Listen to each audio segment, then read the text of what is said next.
Kalau sholat kamu ingin sempurna, maka sempurnakan dulu wudunya. Awas, hati-hati bu ya, bu. Lihat baik-baik. Kata para ahli hadis, kenapa Nabi mengajarkan wudu dulu? Padahal orang ini yang salahnya sholatnya. Kenapa wudunya yang diajarkan? Kata para ahli hadis, ini menunjukkan ada kaitan antara wudu dengan sholat. Kalau orang benar wudunya, pasti benar sholatnya. Kalau orang wudunya salah, akan berdampak pada tidak sempurna sholatnya. Silahkan ibu cek, anak ibu wudunya seperti flash, cepat, kilat. Secepat kilat, itu pasti menunjukkan sholatnya bermasalah. Nah sekarang bagaimana Nabi menunjukkan wudu yang benar? Yuk kita lihat pelan-pelan. Buka Quran surah kelima ayat ke-6, paling kiri sebelah atas. Ayo lihat sini, lihat. Kata Nabi, kalau sholatnya ingin sempurna dimulai dari wudu. Ya ayyuhalladzina amanu, kalimat wudu dibuka dengan kalimat iman. Idza qumtum ila shalah, kalau kamu ingin sempurna dalam menunaikan salat, faghsilu wujuhakum, maka mulai dengan menyempurnakan wudu. Lihat baik-baik, saya tidak bermaksud mengajarkan, hanya mengulang kembali apa yang kita pelajari. Yang pokok dalam wudu itu ada 4. Sisanya sunnah. Awas, kalau yang 4 ini tidak sempurna maka batal wudunya. 1, faghsilu wujuhakum, basuh wajahnya. Kalau disebutkan wajah dalam bab wudu, itu tidak ada yang lain kecuali bagian tampak muka. Gitu ya. Kalau yang punya jenggot, itu termasuk janggutnya di selai-selai. Kalau bapak kalau tidak punya jenggot atau belum punya jenggot, tidak usah maksa. Karena sunnah dalam hadis jenggot itu sunnah merawat, bukan menumbuhkan. Silakan buka tentang babul liha, bab jenggot. Itu hadis-hadis tentang sunnah jenggot, sunnah merawat bagi yang punya jenggot. Tapi yang tidak punya jenggot jangan dipaksakan. Beli arang, sok. Beli timun, tidak usah. Ya, tapi kalau ada jenggot ya silakan rawat dengan baik supaya menampakkan nilai-nilai kemuliaan. Tahan. Sekarang kita mulai. Bagaimana cara berwudu yang baik? Perhatikan baik-baik. Kata Quran faghsilu, membasuh wajah, kalimat Qurannya menggunakan kata ghasala.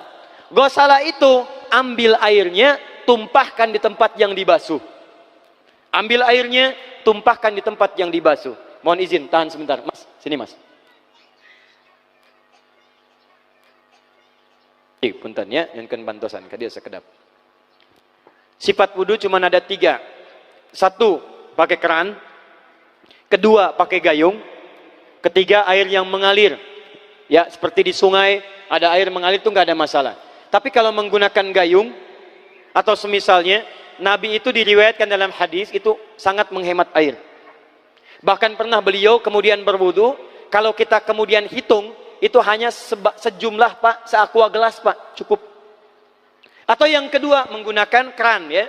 Kalau sekarang kita ada keran, contoh ini kerannya. Ya, kerannya agak tinggi sedikit. Dan kita sesuaikan. Ambil airnya. Misal contoh, ghasala itu bukan ditumpahkan, ambil air, tumpahkan di tempat yang akan dibasuh begini. Yang telunjuk itu kemudian menghapus atau menghilangkan kotoran di sela-sela mata, contoh. Yang jempol menghilangkan kotoran di sela-sela telinga bagian belakang di sini. Ya. Jadi kalau misalnya saya mulai ambil airnya, kemudian saya tumpahkan di sini, yang telunjuk membersihkan di jari-jari di sini, di sela-sela mata. Yang jempol kemudian membersihkan di sela-sela di bawah telinga sini. Kemudian di selesai. 1. Tahan sebentar ya, ini praktek dulu sebentar. 2. Wa aidiakum ilal marafiq, ini yang sering keliru. Dan tangan sampai siku. Ingat, tangan bahasa Arabnya yadun. Tapi dalam ibadah itu selalu diberikan batas. Misal, ini kafun. Ini asabi'. Ini sampai sini ruslun. Sampai sini, Bapak Ibu sekalian, ini namanya mirfaq, jamannya marafiq. Sampai sini katif. Dari sini ke sini itu yad, tangan. Dalam bab salat, bab wudu, bab ibadah, tidak pernah Al-Quran dan hadis menyebutkan tangan kecuali diberikan batasnya. Contoh, kita saat akan takbir, Allahu Akbar. Lihat An-Nasai nomor hadis 886. Kata Nabi, fawadu'a kaffahul yumna. Maka orang salat itu meletakkan telapak tangan yang kanannya alal yusra, di punggung yang kirinya. Jadi begitu takbir Allahu Akbar, yang kanan meletakkan di punggung kiri. Apa batas meletakkannya? Cuman sampai 3. 1, yang telapak ke punggung begini, jadi boleh begini. Yang kedua, pergelangan ketemu pergelangan begini. Rusgun ala rusgin. Jadi begitu takbir Allahu Akbar, ini boleh. Tapi nggak usah diukur Pak ya, jangan telat. Allah, pas, cepat. Boleh nanti lebih sedikit ke sini. Yang tidak boleh, awas, ini dilarang dalam hadis. Yang tidak boleh kata Nabi, jangan engkau bersedekap seperti orang sombong. Kata para ulama bagaimana? Ketika tangannya bertemu dengan mirfaknya begini. Ah, ini awas, sedekap yang dilarang, hati-hati. Kadang-kadang ada orang menes ke puncak subuh-subuh sholatnya begini. Ya, awas nih. Cuman 3, kalau tidak begini, begini, atau begini. Dan saat mengangkat itu cepat Pak. Hadisnya cepat. Fawadu'a. Fa itu di ilmu nahu harfu atfin rabitin baina syai'aini bila hudud. Huruf yang menyambungkan 2 peristiwa tanpa jeda, cepat. Jadi antara mengangkat dengan meletakkan langsung angkat Allahu Akbar. Tidak ada gerakan lain. Maaf, saya tidak bermaksud menyalahkan. Saya alhamdulillah ada koleksi 1235 kitab hadis. Saya mencari gerakan dari ngangkat ke meletakkan begini, tidak menemukan gerakan lain. Karena itu jangankan hadis-hadis yang sahih, di kitab hadis palsu pun pemalsu hadis tidak tertarik memalsukan hadis ini. Saking jelas, jadi saat mengangkat langsung begini. Kenapa saya penting terangkan? Karena ada sebagian saudara-saudara kita merasa tidak enak, Ustadz, kalau saya takbir masa kiri duluan, sedangkan kiri kurang bagus, yang bagus kanan. Saya mah pengennya begini aja lah, begitu takbir kanan duluan baru tutup dengan kiri. Jadi begitu diangkat Allah, kanan masuk, kiri begini tutup. Kadang-kadang kaki naik dikit. Nah, itu maaf, saya tidak bermaksud menyalahkan, tapi saya belum menemukan hadisnya. Dan pemalsu hadis pun tidak tertarik memalsukan hadis ini karena saking jelasnya angkat tutup. Jelas ya? Nah, sekarang lihat sini. Dalam bab wudu, bahasa Qur'annya mengatakan wa aidiakum ilal marafiq, dari tangan sampai siku. Ila dalam ilmu nahu harful ghayah, huruf yang menunjuk pada tujuan, batas dari ke. Ana minal an sa'adhab min Menes ila Bekasi. Saya setelah ini akan pergi dari Menes ke Bekasi. Jadi saya berangkat dari mana? Menes. Tujuannya kemana? Bekasi. Tujuan dalam bahasa Arab menggunakan ila, harfu ghayah. Dari Menes ke Bekasi. Menes ila Bekasi. Dalam wudu, lihat. Aidiakum ilal marafiq, ila sampai siku. Bukan dari siku ke tangan. Jadi saat kita mengambil air wudu, ambil airnya, tumpahkan dari sini, ilal marafiq sampai ke siku ke sini. Balikan lagi ke depan. Jadi bukan kerannya dibeginikan, sikunya dibeginikan, takut, bukan. Jadi bukan siku diteruskan ke bawah. Yang tepat itu ambil airnya, kemudian basuh dari sini sampai dengan ke sikunya. Hati-hati, ini ada maknanya. Dan jika benar di hadis Muslim, jika orang wudunya benar seperti ini, maka bersamaan dengan jatuhnya air wudu itu, jatuh pula dosa-dosa dan kotoran yang melekat pada anggota tubuhnya. Tidak cukup dengan amin, nanti kita lihat dulu. Teruskan, saya baru caranya dulu nih. Awas. 3. Wamsahu biru'usikum. Wamsahu, lihat. Untuk wajah pakai gosala, basuh. Tangan gosala, basuh. Tapi ketika berpindah pada yang ketiga, wamsahu, berubah jadi masaha. Tahan sebentar ya. Calik. Duduk sini aja. Lihat sini. Ya, pilih. Duduk di sini atau ngapus. Ah, sudahlah. Datang sendiri, nulis sendiri, ngapus sendiri, luar biasa. Cuman di Menes ini. Ini awas, ini penting ini Bu ya, penting. Saking pentingnya susah dihapusnya tuh. Dah sini aja. Masaha. Sudah. Masaha artinya mengusap. Kalau yang tadi membasuh, kalau masaha mengusap. Jadi yang ketiga ini tidak usah dibasuh. Jangan tumpahkan air di tempatnya, tumpahkan airnya kemudian usap tempatnya. Pertama, wamsahu biru'usikum.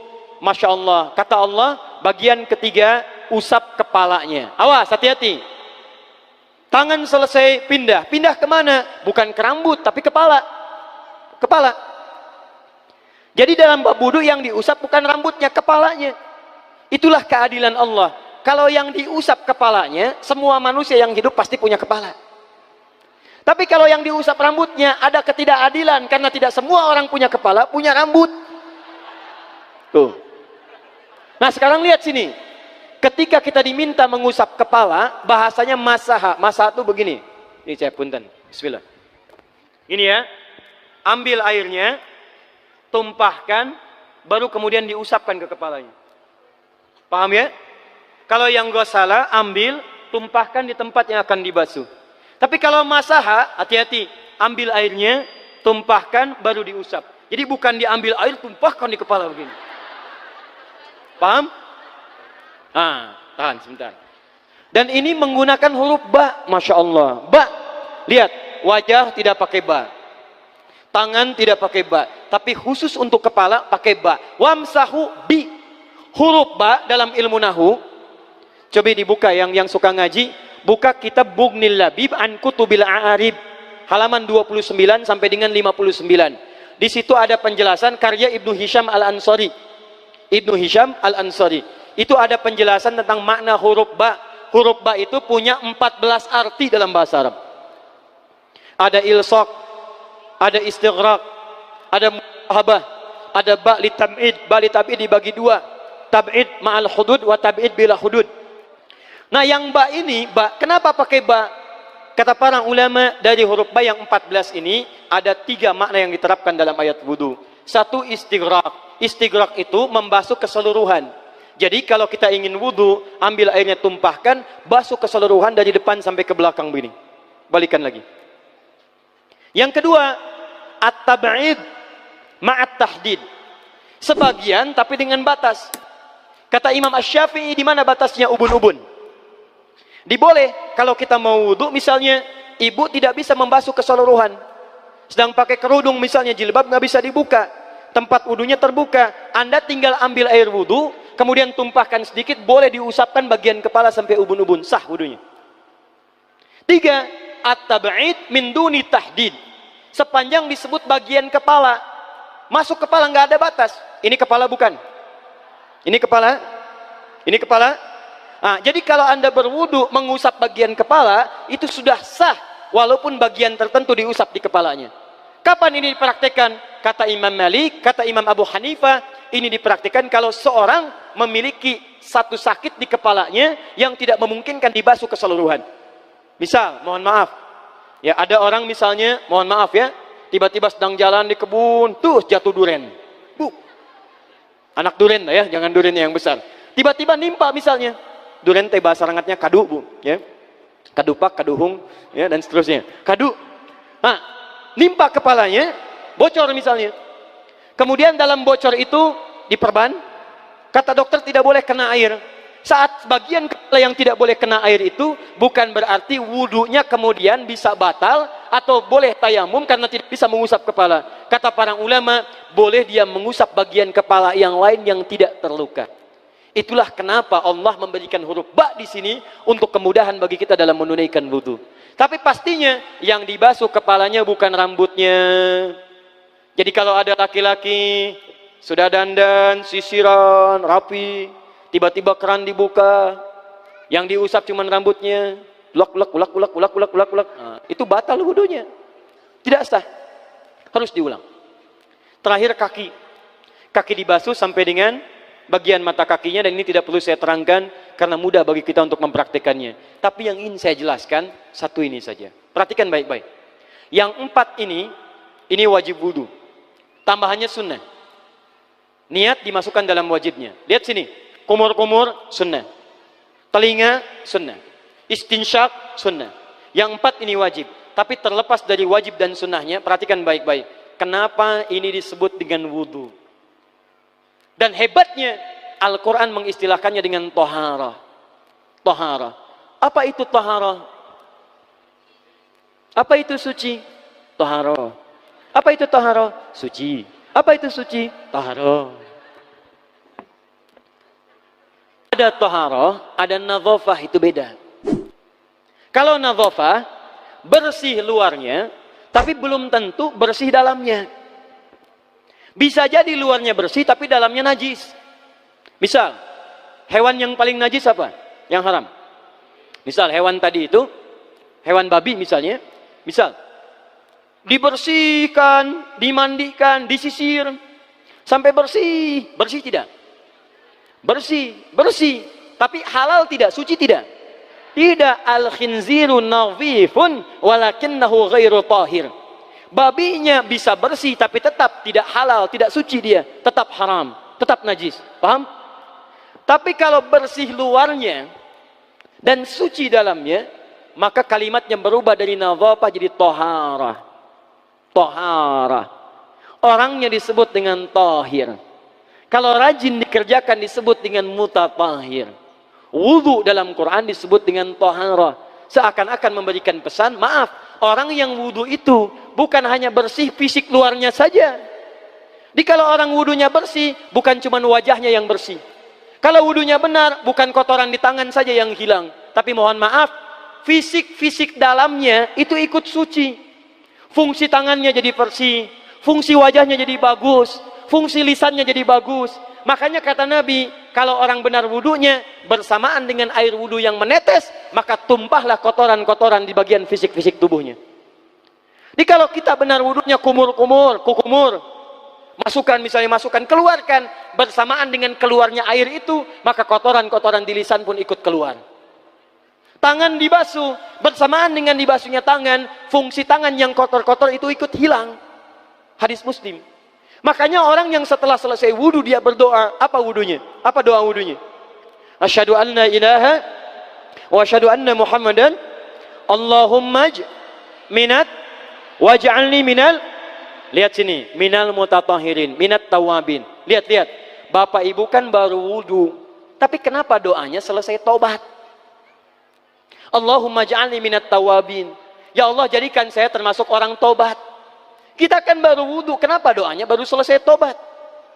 Sedangkan tobat itu mengakui kesalahan, menyesali kesalahan, dan berjanji meninggalkan yang salah, mengganti dengan yang baik-baik.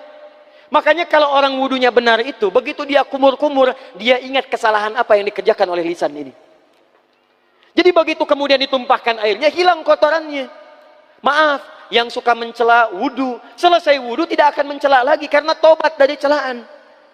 Makanya kalau wudu Anda benar, coba ingat-ingat, siapa korban dari lisan Anda yang tajam itu? Apakah ibu Anda yang pernah menangis karena lisan Anda? Apakah ayah Anda yang kecewa karena kalimat-kalimat Anda? Apakah tetangga Anda yang menjauhi Anda karena kata-kata kotor Anda? Kalau tiap hari Anda wudu, tapi kemudian lisan Anda masih kotor juga, ada yang salah, Anda cuma menghabiskan air untuk menghilangkan kotoran di lisan. Itu tanda pertama. Tangan basuh. Makanya orang yang wudunya benar, tangannya tidak akan berbuat yang kotor lagi sampai ke ujung kakinya. Karena itulah ibadah ini disebut dengan wudu, seakar dengan kata dau. Kata para ulama, mereka sebagian mengatakan dau artinya cahaya, dau artinya sinar, dau artinya al-husnu, baik budi pekerti. Kalau orang benar wudunya, bertambah sinar di tangannya, sinar di wajahnya, sinar di lisannya. Apa sinar itu? Di dunia sinar-sinar amaliyah kebaikan, sifat-sifat baik, di akhirat pancaran-pancaran kemuliaan. Satud'a ummati yaumal qiyamati ghurral muhajjalin. Akan dipanggil umatku di hari kiamat dengan banyak cahaya melekat di tubuhnya. Tangannya ada cahaya, matanya ada cahaya, wajahnya bercahaya, kakinya bercahaya. Cahaya apa itu? Kata Nabi, min atharil wudu, dari bekas wudunya. Jadi kalau kita benar wudunya, itu kita jadi orang baik. Ada cahaya kebaikan dalam diri kita. Itu yang disebut dengan tawabin. Makanya kalau Bapak Ibu tiap hari wudu, Allahumma ja'alni minat tawabin, tapi mulut tidak tobat, tangan tidak tobat, kaki tidak tobat, ada yang salah dengan wudunya. Waj'alni minal mutatahhirin, jadikan saya orang bersih dan suci. Jadi kalau selesai wudu, pakaian bersih, wajah bersih, tangan bersih. Ini pakaian bersih, pakai jas, pakai dasi, tapi tangan tidak bersih, korupsi juga, mencuri juga, menipu juga, ada yang salah dalam wudunya. Kalau kita bisa mengerjakan wudu ini dengan baik, maka naik status kita. Disebut sebagai, langsung oleh Al-Quran, disebut hamba yang dicintai oleh Allah subhanahu wa ta'ala. Di Quran surah kedua Al-Baqarah ayat 222. Saya tutup. Lihat ayatnya. Di ujung ayatnya.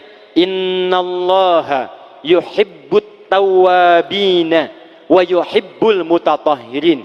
Sungguh Allah akan sangat mencintai orang-orang yang tobat dan orang-orang yang terbiasa untuk bersuci. Kita selesai wudu mengatakan, Allahumma ja'alni minat tawwabin waj'alni minal mutatahhirin. Dijawab oleh Allah, innallaha yuhibbut tawwabin wa yuhibbul mutatahhirin.